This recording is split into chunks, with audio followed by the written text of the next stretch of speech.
Hello दोस्तों, इस समय हर देश में कोविड-19 वैक्सीनेशन प्रोग्राम चल ही रहा है और आप में से कई लोगों ने वैक्सीन कराया ही होगा। तो असल में क्या आपको पता है आखिर वैक्सीन है क्या, ये कैसे बनती है और ये हमारे शरीर में किस तरह से काम करती है, या फिर इंडिया में सबसे अच्छी कोरोना वैक्सीन कौन सी है? तो इन्हीं सारे सवालों के जवाब आज मैं आपको इस वीडियो में दूंगी। तो बने रहिए हमारे चैनल मेडिक ब्रेन्स के साथ। सबसे पहले बात करते हैं वैक्सीन के बारे में। आखिर वैक्सीन क्या है? वैक्सीन लोगों के संपर्क में आने से पहले उन्हें हानिकारक बीमारियों से बचाने का एक सरल, सुरक्षित और प्रभावी तरीका है। ये इन्फेक्शन के लिए इम्यूनिटी बनाने के लिए आपके शरीर की प्राकृतिक सुरक्षा का उपयोग करता है और आपके इम्यून सिस्टम को स्ट्रांग बनाता है।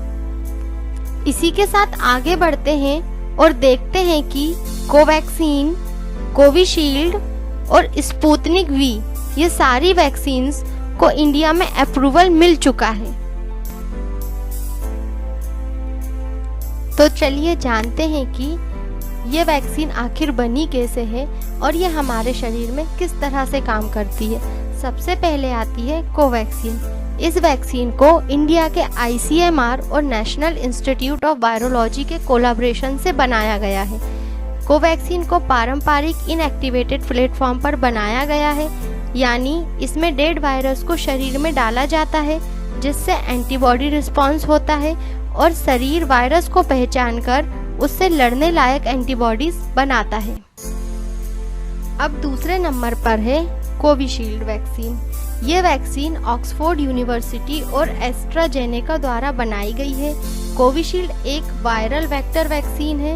इसमें चिंपैंजी में पाए जाने वाले एडिनो वायरस का इस्तेमाल कर उससे कोरोना वायरस जैसा ही स्पाइक प्रोटीन बनाया गया है। ये शरीर में जाकर कोरोना वायरस के खिलाफ प्रोटेक्शन डेवलप करता है। आखिरी में आती है रूस की वैक्सीन स्पुतनिक वी। ये वैक्सीन मॉस्को के Gamaleya research institute of epidemiology and microbiology में बनाया गया है। स्पुतनिक वी एक वायरल वेक्टर वैक्सीन है, पर अंतर यह है कि इसे एक की बजाय 2 वायरस से बनाया गया है। इसमें दोनों डोज अलग अलग होते हैं, जबकि कोवैक्सीन और कोविशील्ड के दोनों डोज में कोई अंतर नहीं है। अब बात करते हैं डोज ड्यूरेशन के बारे में। आखिर कितने डोज कितने हफ्तों के अंदर लेने हैं?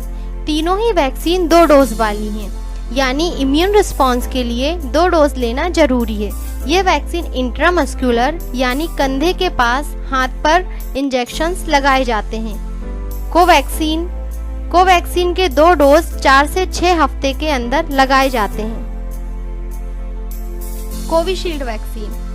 भारत में शुरुआत में कोविशील्ड के 2 डोज में 6 से 8 हफ्तों का अंतर रखा गया था, पर ट्रायल में ये सामने आया कि कोविशील्ड का दूसरा डोज जितनी देरी से देते हैं उसकी इफिशियंसी उतनी ही बढ़ जाती है। इसलिए अब कोविशील्ड के 2 डोज 10 से 12 हफ्तों के अंदर लगाए जा रहे हैं। और आखिरी में आती है रूस की वैक्सीन स्पुतनिक वी। ये वैक्सीन दोनों डोज के बीच 3 हफ्तों यानी 21 दिन का अंतर रखा गया है।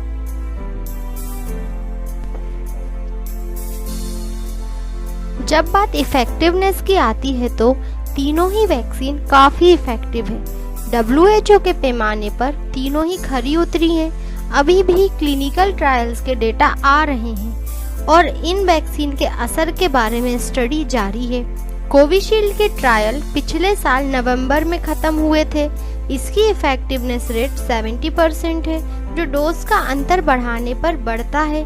ये वैक्सीन न केवल गंभीर लक्षणों से बचाती है, बल्कि रिकवरी समय को भी घटाती है। कोवैक्सीन के ट्रायल इसी साल हुए हैं। अप्रैल में आए दूसरे अंतरिम नतीजों में 78% इफेक्टिव साबित हुई है। खास बात यह है कि ये वैक्सीन गंभीर लक्षणों को रोकने में और मौत को टालने में 100% इफेक्टिव है। स्पुतनिक वी इस पैमाने पर भारत की सबसे इफेक्टिव वैक्सीन है। मॉडर्ना और फाइजर की mRNA वैक्सीन ही 90% इफेक्टिव साबित हुई है। इसके बाद स्पुतनिक वी ही सबसे अधिक 91.6% इफेक्टिव रही है। आगे बढ़ते हैं और देखते हैं कि न्यू वेरिएंट कोरोना वायरस पर यह वैक्सीन कितनी इफेक्टिव है। कोरोना वायरस के कई न्यू म्यूटेंट स्ट्रेन कई देशों में हैं। यूके स्ट्रेन, ब्राजील, दक्षिण अमेरिकी स्ट्रेन के साथ ही डबल म्यूटेंट और ट्रिपल म्यूटेंट स्ट्रेन कई देशों में मिले हैं। इन म्यूटेंट्स ने वैज्ञानिकों की चिंता बढ़ा दी है। अब तक सिर्फ साबित हुआ है कि कोवैक्सीन इन सभी वेरिएंट्स के खिलाफ कारगर है। कोविशील्ड और स्पुतनिक वी को लेकर अब तक इस तरह का कोई यह स्टडी सामने नहीं आई है। इसके बाद भी विशेषज्ञों का मानना है कि जो भी हमारे पास उपलब्ध हो वह वैक्सीन डोज लेना जरूरी है।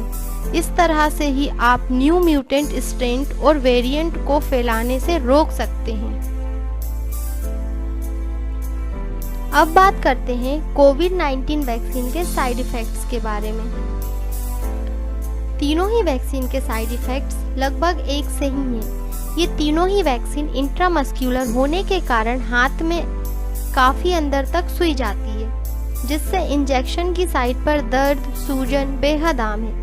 इसी तरह हल्का बुखार, हल्की सर्दी जुकाम, सिर दर्द, हाथ पैर का दर्द, थकान, दस्त आदि भी हो सकते हैं। घबराएं नहीं, डॉक्टर से परामर्श लें और लक्षण के अनुसार दवा लें।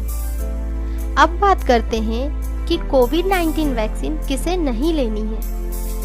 जिन लोगों को किसी भी तरह के खाद्य पदार्थ या दवाओं से एलर्जी है, उन्हें वैक्सीन नहीं लगानी है। उन्हें अपने डॉक्टर से परामर्श लेने के बाद ही कोई फैसला लेना चाहिए। इसी तरह अगर पहला डोज लेने पर कोई कॉम्प्लिकेशन आती है तो दूसरा डोज लेने से पहले ठहरें, डॉक्टर से बात करें, तभी कोई फैसला लें। जिन लोगों को मोनोक्लोनल एंटीबॉडी या प्लाज्मा थेरेपी दी गई है, उन्हें भी फिलहाल वैक्सीन नहीं लगवानी है। जिन लोगों का प्लेटलेट्स कम है या जिन्होंने स्टेरॉइड ट्रीटमेंट लिया है, उन्हें वैक्सीन का डोज लेने के बाद निगरानी के लिए कहा जा रहा है। 18 साल से कम उम्र के बच्चों, प्रेग्नेंट मदर, लैक्टेशन मदर को वैक्सीन के डोज फिलहाल लेने से मना किया गया है।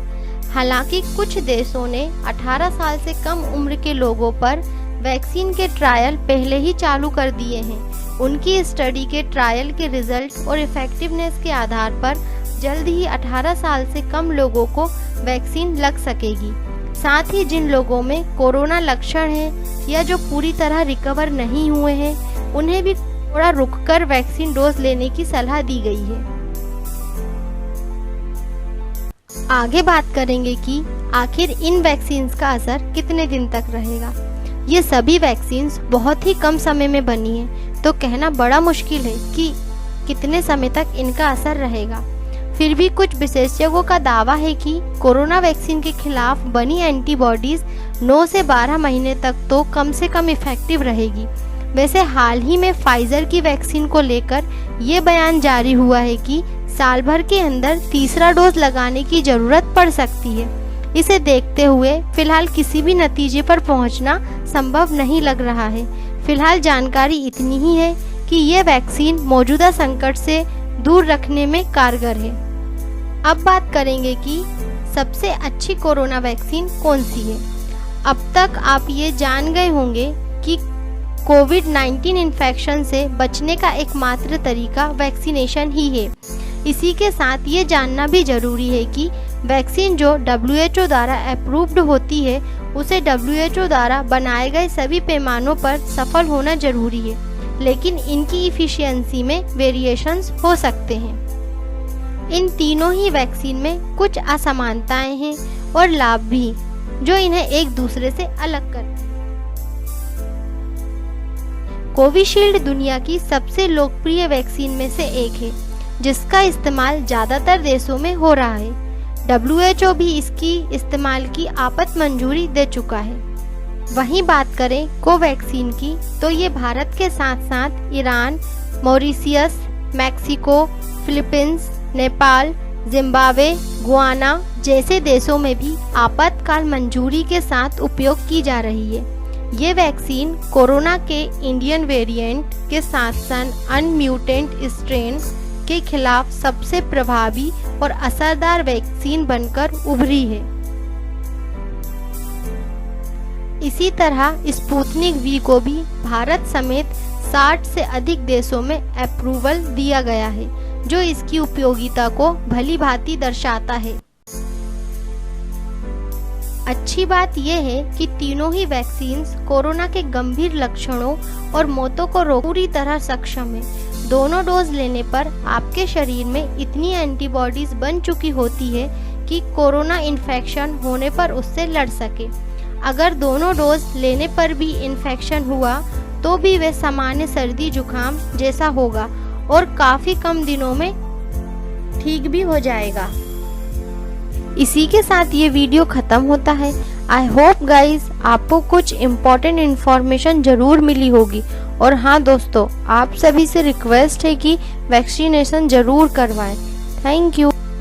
ऐसे ही इंफॉर्मेटिव वीडियोस के लिए सब्सक्राइब करें, लाइक करें और शेयर करें।